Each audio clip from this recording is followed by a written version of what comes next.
how to do elimination diet. So in case you have histamine intolerance, you have food sensitivities, you have any autoimmune disease, you would most likely want to calm down the immune system, the triggers, and you would want to do the elimination diet. So how to do elimination diet?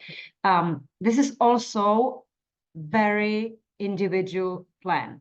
So let me first show you what the meal plan looks like. So this is in metrics. I'm going to make it a little bit bigger and you will be able to print it. So elimination diet is eliminating the main groups of allergen, which unfortunately is even eggs. And you are trying it only for a very short period of time. It's not forever. Eggs, all soya products, milk, so all dairy products, gluten, and all grains that are containing this. And then, there will be like certain fruit and vegetable. And of course, you can also eliminate coffee. But the main ones, if you're like starting, is definitely gluten-free and dairy-free. So what can you eat as a protein? And we need to also take into consideration that some food, right? So we have many, many plans, many approaches, many diets. And if you, for example, have pollen allergies and you are triggered by histamine, you also need to look into the food that is high in histamine. And that's what is with the Asterix. So you can see here, Asterix is high histamine food. This dash, or how do you call it? It's nightshade vegetable. Nightshade vegetable, it's potatoes, tomatoes, aubergine, and peppers. So basically the typical Italian food. And that can cause inflammation, especially for people with rheumatoid arthritis. So that's something that you would want to avoid. And then fermented food, because fermented food is also high in histamine. And at this stage, for 3 weeks to 6 weeks, you want to eliminate it. And so you can see from protein, what would you eat from the protein? So let's say to make it the safest safe, it's a wild salmon. They even tell you wild caught salmon. And I would even add to this frozen wild salmon, because if it's so-called fresh and stays in a supermarket for 3 days, it's already having high levels of histamine. Okay, so frozen, wild caught salmon. From meat, all the wild game, lamb would be safe, chicken, turkey, hemp seed, pea, and rice for vegans. Unfortunately, for a little while, we are avoiding eggs. Otherwise, I love to recommend eggs. Then we have some like legumes. We need to have some source of carbohydrates. And here you have to be also careful what it is. So hummus can cause bloating.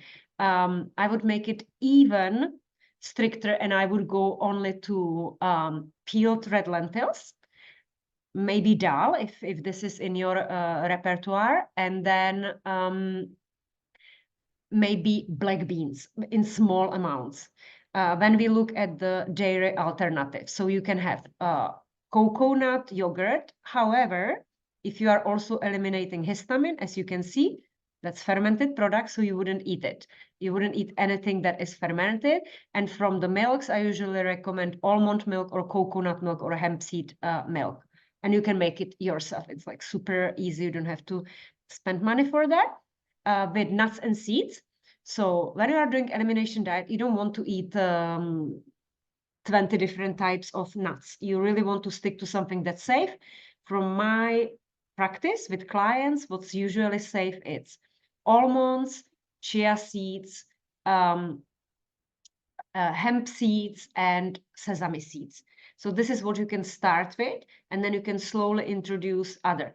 Walnuts very often are high in histamine, and they are also high in fat. So for example, if you have pancreatic insufficiency and you, for example, don't have enough lipase and your stool was kind of loose, you don't want to start with walnuts immediately, and you would probably want to stick to chia seeds or hemp seeds.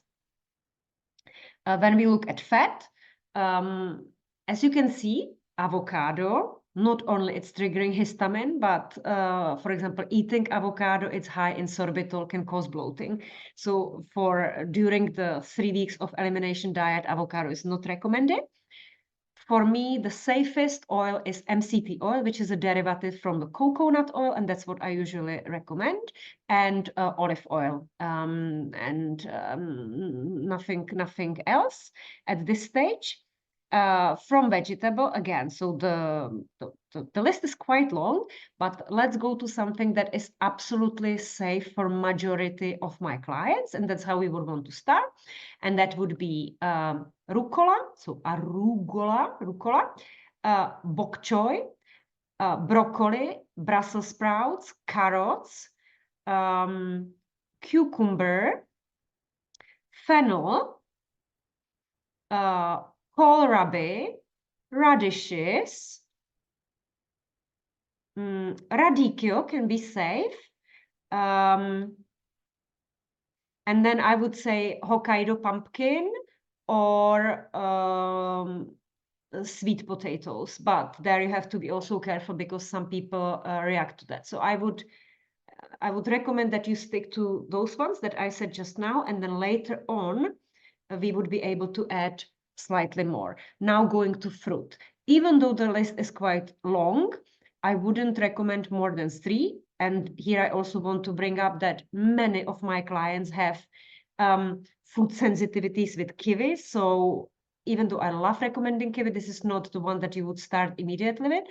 I would, for example, recommend papaya, pineapple, and pomegranates, and blueberries to start with. And then you would see. Notice that dry fruit, or for example, raspberries and strawberries are high in histamine. So if you have flushing, rosacea, histamine is definitely not something that you want to introduce at this stage.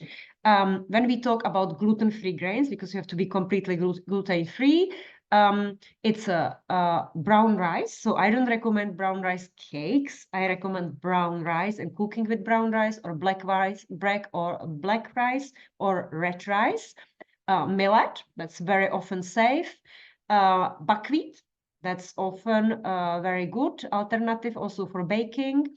And then quinoa. I would avoid oats because oats very often trigger allergies as well and sensitivities.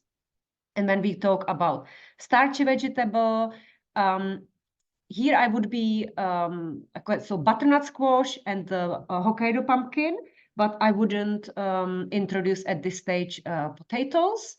And what to drink, preferably just water or herbal tea that supports the detoxification. And if you like green tea, it must be loose green tea. So you absolutely want to avoid tea bags. If you want to know about detox, there is a beautiful book, Toxic Solution, and you would learn that loose tea, organic, is the only tea that you want to drink. And what you will be also able to download is the Elimination Diet weekly plan. And here is just for inspiration. You want to stick to what I told you at the start for 3 weeks to experience the success. And this can be maybe just a slight inspiration of some recipes and shopping list that you can print. So this is a functional medicine elimination diet. This is the one that we start with to decrease the IgG and immunoglobulins G. And then we are personalizing it further. Hope this helps.